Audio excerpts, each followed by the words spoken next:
just want to say what a pleasure it's been to look at these works this evening. They look absolutely fantastic in this space, and it's really exciting for me to see woodcuts being made in such a kind of dynamic and innovative and exciting way. So I wondered, Declan, if we can start with medium to begin with, and if you can just say a few words about how long you've been making prints and also what drew you specifically to woodcuts. Well, I would say I've been making woodcuts for about 2.5 years, going on 3. I was making performance art before that on my master's at the Royal Academy Schools. And I think I kind of had a bit of an existential crisis. I got very bored with performance art. It was a sort of, I think when I came into doing art as an adult, I really struggled with making. Mm-hmm. So I kind of created a practice which was very ideas driven. In that sense, you could kind of create a piece of work which didn't rely on making. I could make a video of myself escaping from an art gallery.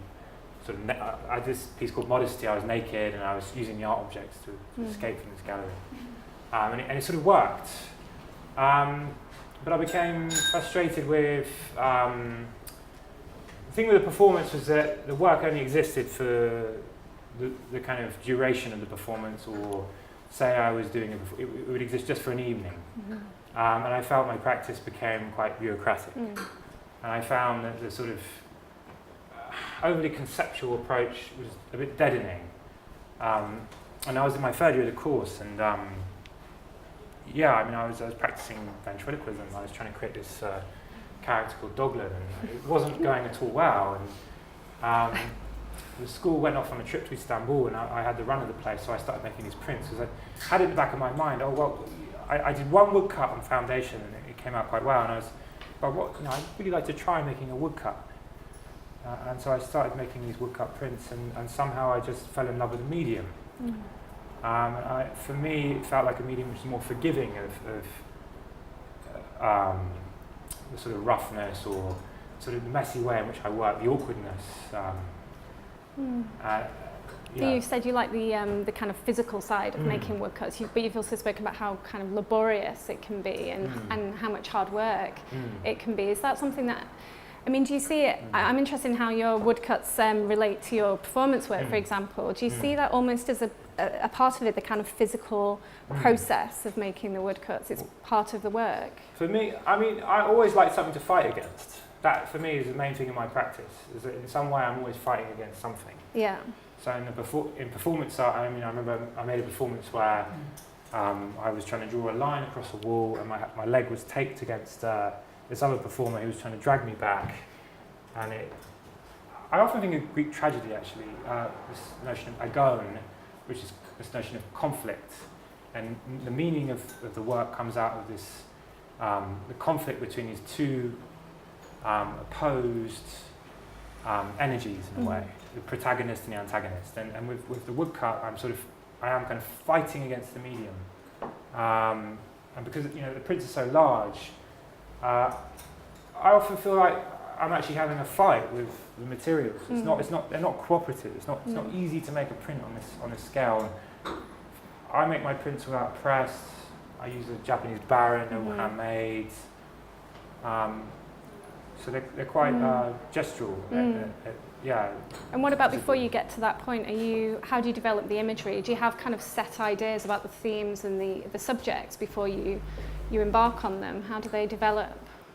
I tend to start with a process of drawing, and images tend to sort of crystallize. I do cycles. I draw, and then eventually I find something emerges.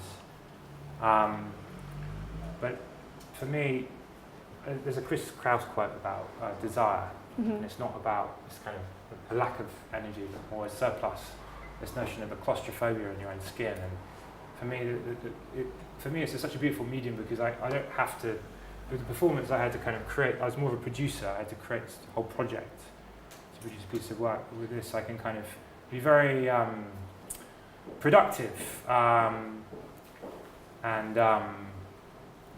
it sort of responds to this data they need to make work. And I suppose the images are more emergent, they're not pre-planned. I mean, the previous work I made was more ideas driven, and I'd make a performance. It revolved around a proposition or an idea. You know, escape an art gallery naked using props.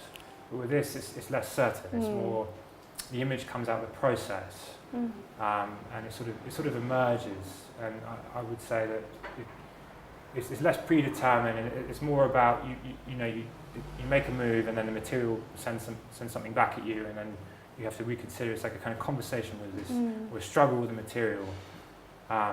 So I don't really know what direction the prints are actually moving in. And are these kind of the prints that we see here this evening? Are they kind of conceived as a body of work, as a kind of series or a group, or in any way?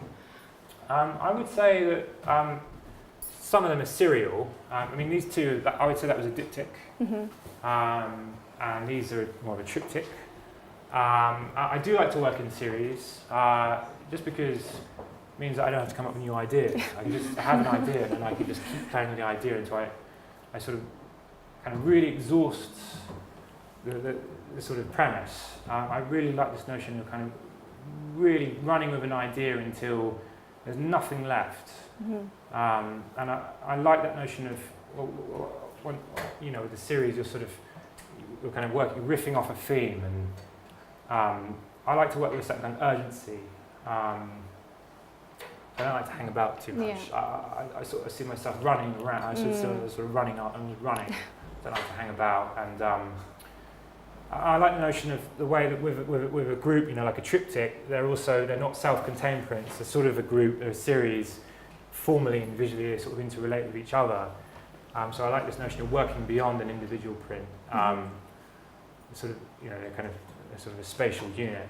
So I like that. I feel I just want to talk for a minute about the title of the exhibition, which I think is brilliant. It's obviously a riff on the opening lines of the Aeneid, but instead of kind of singing of warfare and weaponry, you're singing of cabinets and kind of furniture. And I feel like it kind of encapsulates both the sort of profundity of your work, but also the playfulness. But also to me, it kind of feels like the start of a story, a kind of a statement of intent, a kind of deep breath that the storyteller takes when they're about to take people on a journey. And I wondered, if you could say something about that, if that's how you intended it, or is there a narrative element to the work? I don't know about narrative. I think there is a marriage of sort of a kind of form of high seriousness and sort of a more kind of playful approach. And I think that's been a sort of force or a fulcrum in my work for a long time.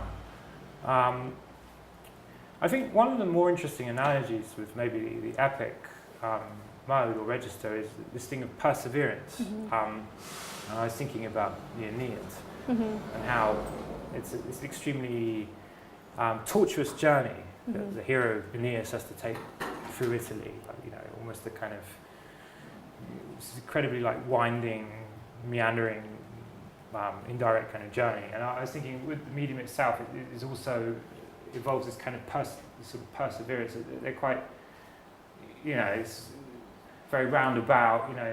Extremely all these twists and turns, and there's sort of committing yourself. So it's extremely laborious and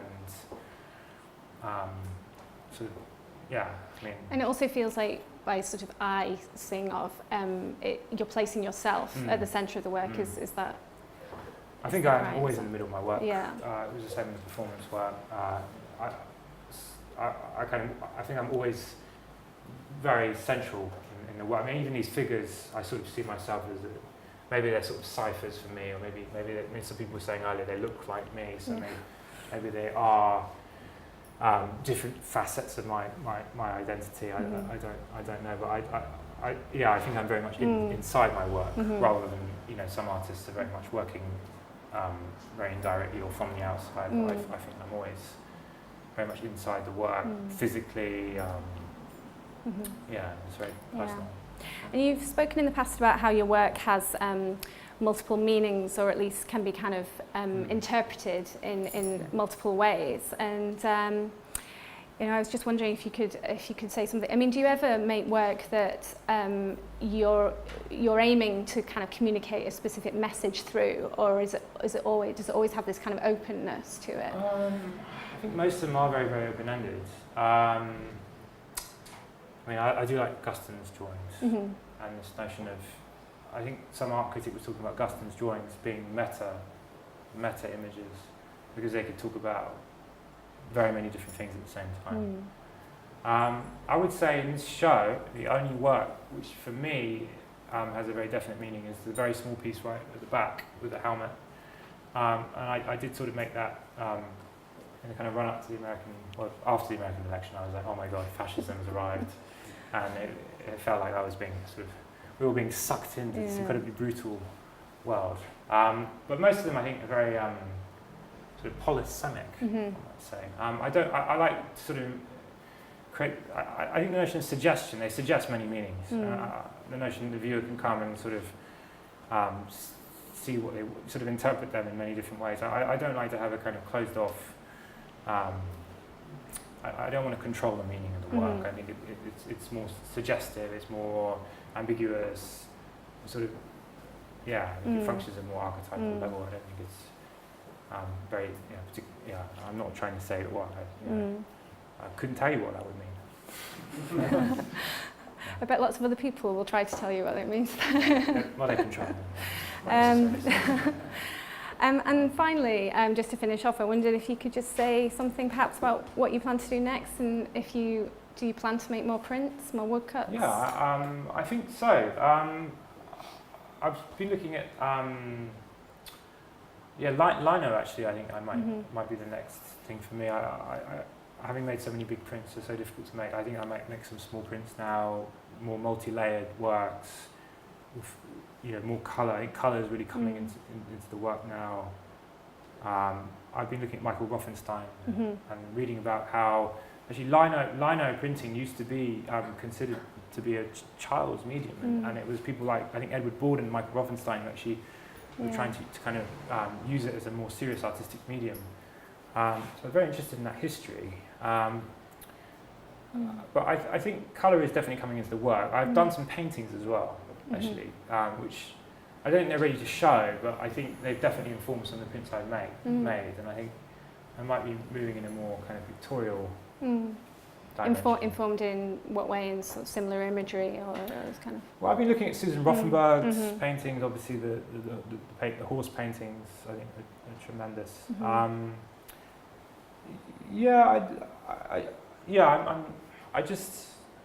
think it's to do with the figure and ground kind of relationship, and I'd be interested to see how some of the imagery would translate into paint. Some of it may or may not work, but it's this notion of how much is an image reliant on a medium out of which it's made, and I mean for me the prints they are very violent. They're sort of flayed. You're tearing out a layer of reality from, it's quite a violent way of making images, and that's what I enjoy. So I think I definitely continue with woodcuts, but I think I might try to continue doing some paintings and definitely some lino cuts as well. But I think colour is coming into the work as well. Great, well, we'll look forward to seeing what you do next. Thank you.